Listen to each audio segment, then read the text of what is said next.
Hello everyone, it's Dylan from Yu-Gi-Oh! Everything, and welcome back to another Yu-Gi-Oh! 7's episode review. This time we will be going over episode 41 of Yu-Gi-Oh! 7's The Duel between Gakuto and Ranze. And generally speaking, what did I think of this episode?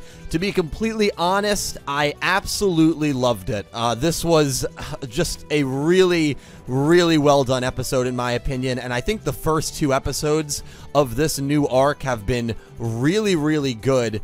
And this episode to me, I don't know if anyone else got this vibe, but this episode to me felt almost more like the start of the actual season rather than last week's episode. I thought last week's episode was a great episode for Roman, but I feel like last week's episode really could have happened theoretically at any time during any arc. I didn't really get the feel that it was a good kickoff episode because it didn't really set up anything in the future immediately.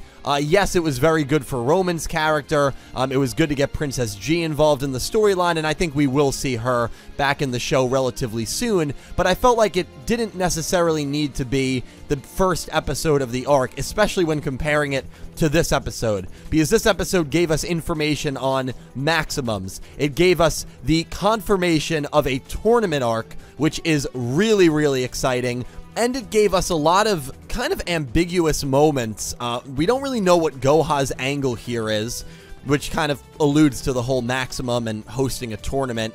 They introduced Kakako. We don't really know the role that she's going to play, knowing that Sorako and Chikako are both out there. Are they actually the same person, or are they three different creatures from the same clan? We have no idea. Or are they three independent creatures from three independent clans? We have no idea. And then, of course, that final scene between Ranze and Neil was very bizarre.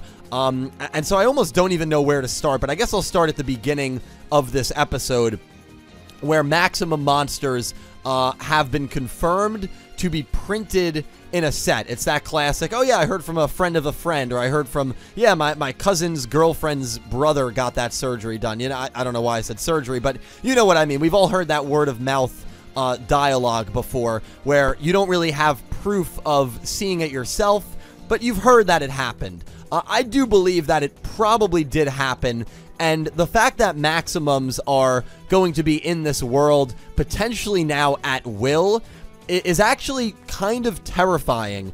Considering the two times that Yuga has gone up against a maximum without knowing his opponent had one, which was Nail and Asana, he lost both of those duels. The only two times it's happened are two duels that he has lost. And so now I feel whenever Yuga or the main crew is going up against a character, even if it's like a Menzaburo or a Sushiko, are we going to see a maximum from them?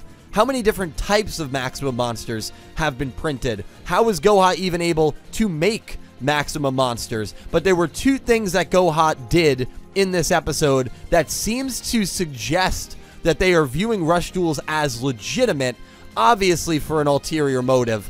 I don't think Goha wants rush duels to be successful. I think we all can pretty much agree on that. The matter of fact here is, why is Goha doing this? Why is Goha printing maximums and giving them away in new sets? Why are they hosting a rush duel tournament? There's got to be an ulterior motive, and that ulterior motive has to lead to the destruction of rush duels. Maybe having all these duelists in a tournament use maximum monsters will produce some sort of power that's going to short-circuit the system.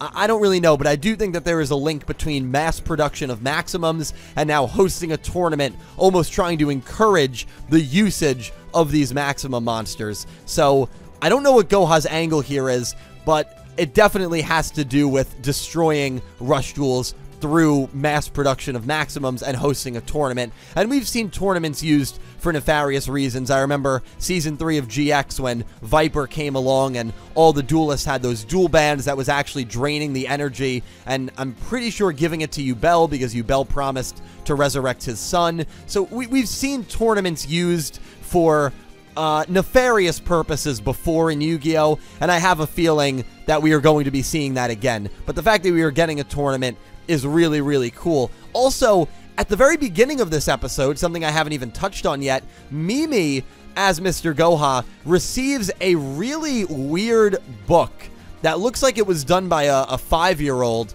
that talks about Rush Duels being destroyed. I wonder if, or the plan to destroy Rush Duels, I wonder if that plan that whoever this character was suggested was to produce maximums or to host a tournament. But based on Mimi's reaction when she opened the book, it seems like she knows who created this plan, and it looks a little bit like Yuga's notebook from the very beginning of the show. I doubt Yuga would be the one that would obviously want Rush Duels to be destroyed, unless he's playing some like 5D chess, where if he does this and gets Goha Corporation to do a certain thing under the guise that it would destroy Rush Duels, maybe Yuga can further promote Rush Duels and even show Goha that Rush Duels are not the demon spawn of Yu-Gi-Oh!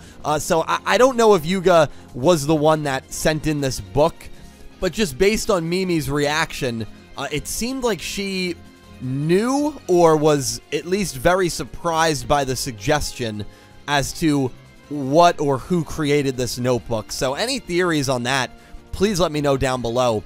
Again, this episode did a really good job at setting up future things.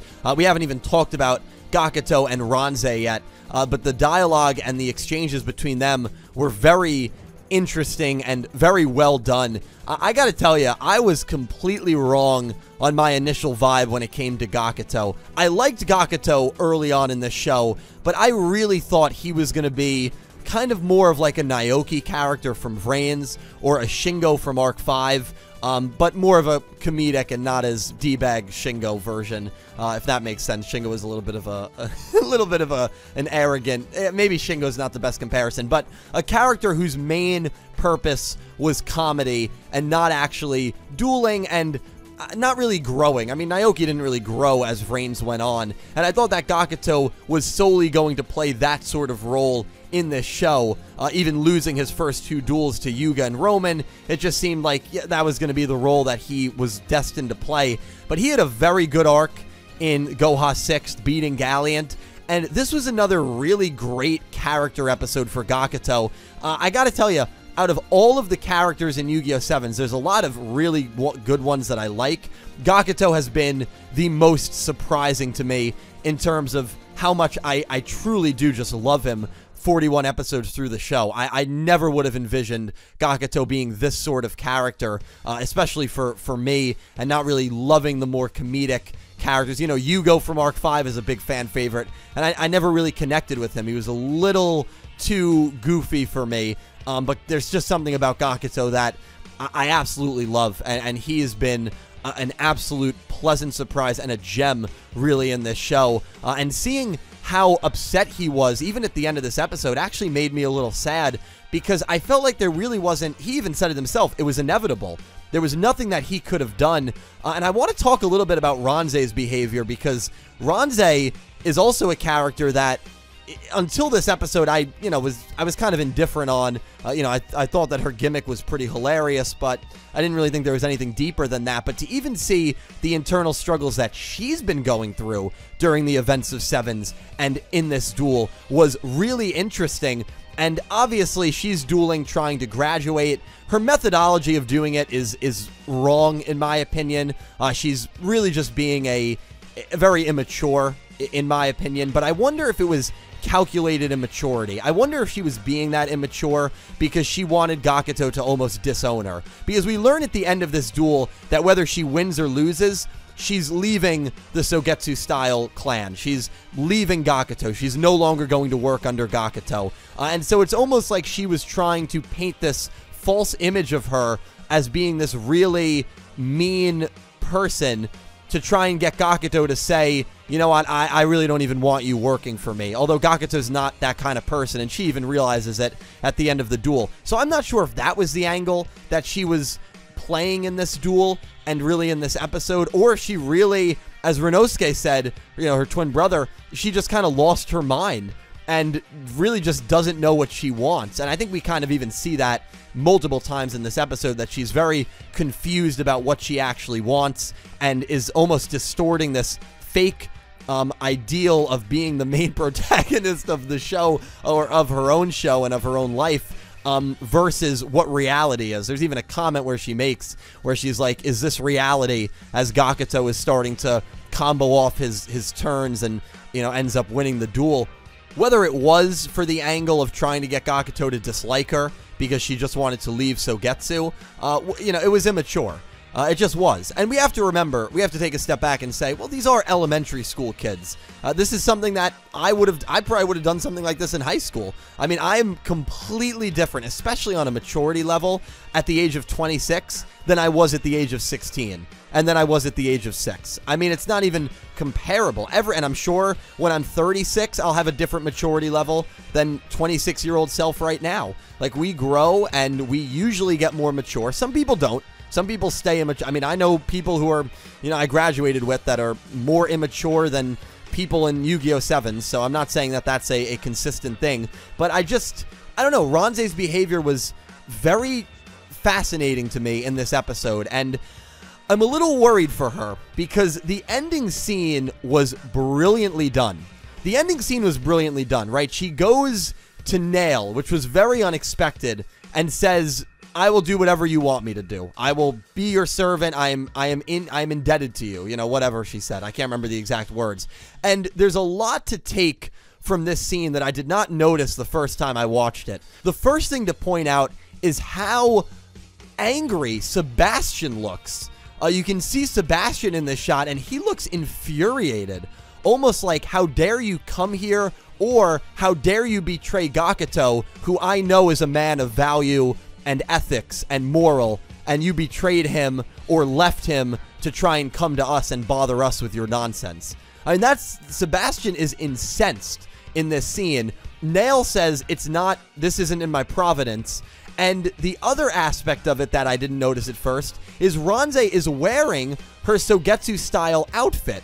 So she hasn't even fully abandoned the Sogetsu style when she goes and tries to make an offer to a different person to try and assist them and be an assistant for them. Based on this scene, a very interesting scene to end the episode on. Either she's going to be teaming up with Nail for this next Battle Royale arc, because I think Nail is definitely going to have a duel in this tournament, or Nail is going to reject her, and that makes me very concerned about what happens to Ranze next. Because if Nail rejects her, like this scene kind of implies based on Sebastian's emotion and him just saying this is not Providence, then who's she going to go to next? There are a lot of not so great people out there, and I'm very concerned that she's going to go to someone like a Mr. Goha or an Arai Arata or someone who is not going to treat her with the same decency and respect that a Gakuto is going to treat her with. So I'm a little nervous about what happens to Ranze if Nail truly does reject her. Even though Nail says this is not part of Providence, remember, Rush Duels were not part of Providence either. It's not an end-all be-all when Nail says it's not part of my Providence, but an interesting angle to keep an eye on there. And I really want to hear from you guys. Will Nail and Ranze team up, even if Nail is reluctant to do it? Or will Nail reject Ranze, and then where does Ranze go from here? Because I have a feeling if Nail rejects her, and Ranze ends up even with like a Roa, we've seen Roa's mean streak when it comes to his cousin, I'm a little concerned about what happens to Ranze next, but this is the most I've probably ever cared about Ranze's character, and I think that's the sign of a very well-done episode. There's a lot of other stuff I'm missing. You know, Rook was Rook. I don't really take too much from that. He's power-hungry. Same with Kaizo, but I don't want this review to end up being 20 minutes, so I'm probably going to cut myself off there. I do a Sevens podcast every Wednesday night around 8:30, 9 p.m. Eastern Time called Talking Yu-Gi-Oh! 7's Up. I promise we will go very in-depth on this episode. This was a great episode. There was so much setup for the rest of this arc, and this truly felt like the first episode of the new season. But guys, let me know your thoughts on episode 41 of Sevens down below. Thank you so much for watching. And a special thank you to my Platinum tier patrons, Horace Maye, Goosey Q, Panther J, Blue Maiden 28, Jarrett Buller, and X-Slayer 64, and to my Diamond tier patrons, Jesse Wood, Latrell Smith, and Anime Kaput, and to my Egyptian God tier patron, XZsLover104. Thank you to everyone who supports me on Patreon and who is a YouTube channel member. You guys help me out tremendously, and I would not be able to do this without all of you. I stream over on Twitch, twitch.tv/SuperDeepRot. If you're watching on Monday, I believe I'm doing some Season 4, which just dropped, of Fall Guys tonight. So come by, we'll talk Yu-Gi-Oh!, we'll talk life. It's always a fun time. But thank you guys so much for watching. I will talk to you down below, and I hope you have an amazing day.